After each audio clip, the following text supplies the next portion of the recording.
Hello and welcome from across the multiverse. Today I am going to look at the 1983 James Bond movie called Octopussy.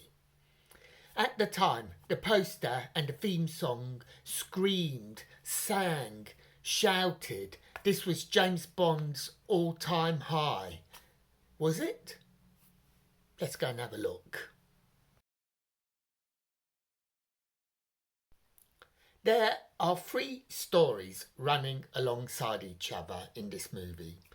Firstly, there's the jewellery smuggling story between Octopussy and Kamal Khan.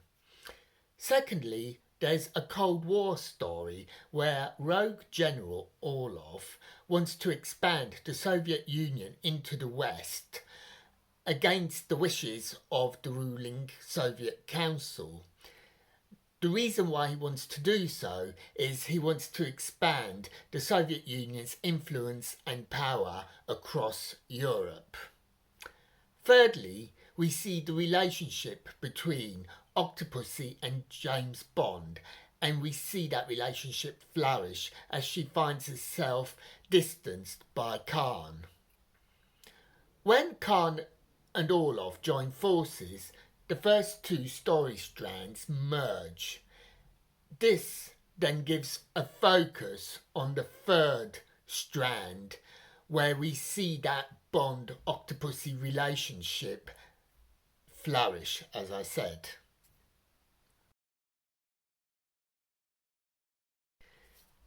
Now, the first thing I want to say about General Orlov is his death. A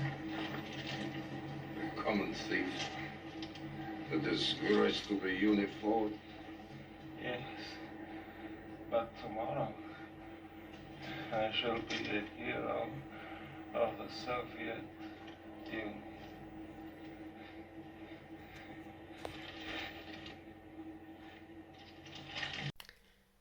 In the majority of Bond films, when Bond tracks down and kills the main villain, the villain knows that the time is up. The infrastructure that's gone into enabling their power grab is ruined and it's in chaos. Smoke and explosions symbolise that they are finished. However, as you saw in that clip, it's different with Orlov. He may be dead. He is dead, but his plan lives on. He may be seen as a traitor today, but tomorrow he will be seen as a hero. Tomorrow he will be a martyr. And that is such a great switch around. Now, in 1983, the Cold War was still raging between the East and the West. The idea of the Soviets moving into the West would have resonated with the audience of the day. It was the real politics of the day. And Steven Berkoff was perfect in this role. Berkoff gave each scene the necessary impact, which was both menacing and persuasive. Just what you need in a James Bond villain. Kamal Khan is in many ways a traditional Bond villain. He is a wealthy aristocrat. He acts dishonestly to pursue his interests. Like Hugo Drax, Elektra, or Rick Goldfinger, he doesn't have an overlord such as Spectre or some such organisation over him. He does what he wants, when he wants, how he wants. He chooses to ally himself to Octopussy. He chooses to ally himself to Orlov.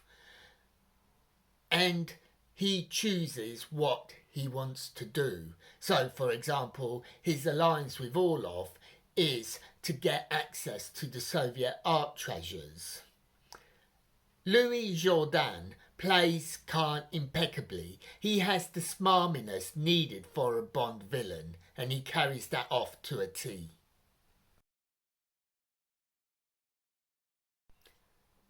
And, of course, Octopussy herself. She is a challenge to perception.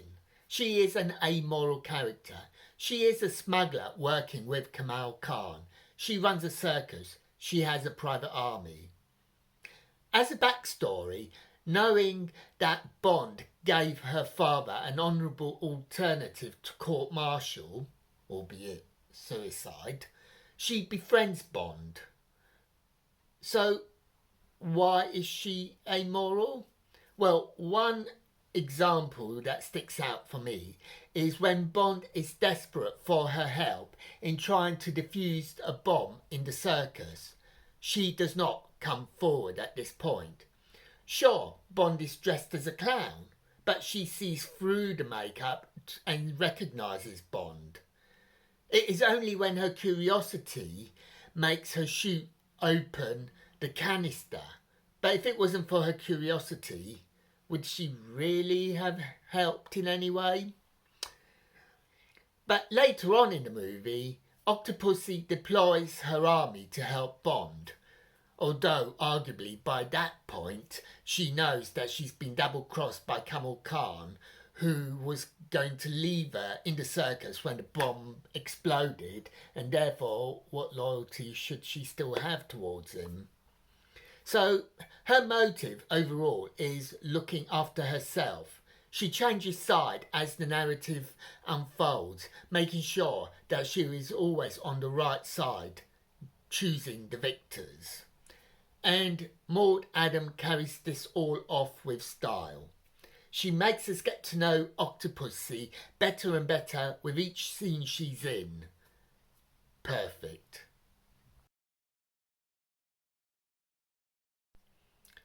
Although The Spy Who Loved Me is Roger Moore's best performance, I find this movie, Octopussy, to be his best film. It starts off with a brilliant pre-credit sequence with the Acrojet.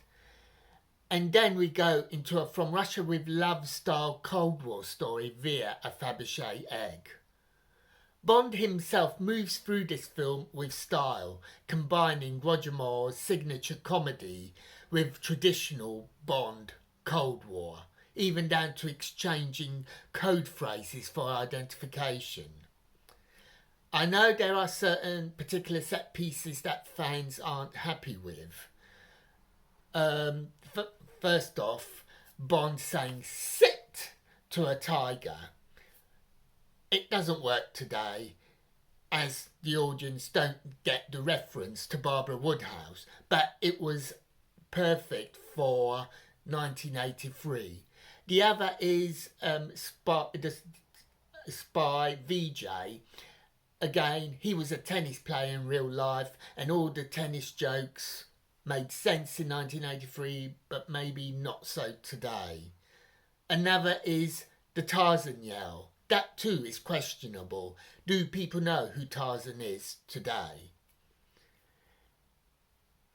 And then, of course, we get to the real Marmite one, which is Bond in a clown suit.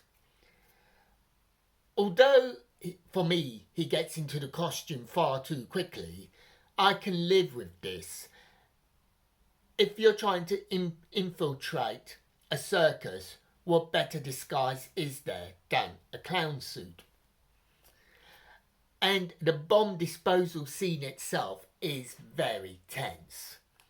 Roger Moore famously used to put down his acting skills, but the clown scene shows how good an actor he actually was. Moore highlights Bond's inner strength here, more so than any other actor. It is easy to be authoritative when you're wearing a suit, not so easy when you're dressed as a clown.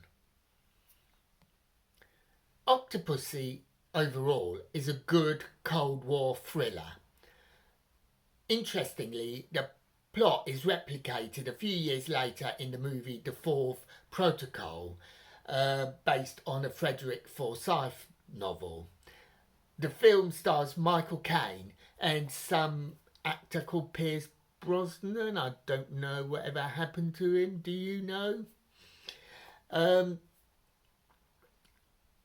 But going back to Octopussy, although some of the jokes don't land as well today as they did in 1983, to me, this is still a high adventure all the way. We do have certain scenes that make it feel like best of previous Bond, but remember 1983 was the 21st anniversary of the series, and also this film does ooze style, wit and action. So, is it Bond's all-time high? Probably not. Is it Roger Moore's all-time high? Most definitely. And those are my thoughts on Octopussy. I'd like to hear yours. Are you a fan or not? It is a film that does tend to be either near the top or the bottom of the rankings. So until next time, may your news be good news and happy times and places. Farewell.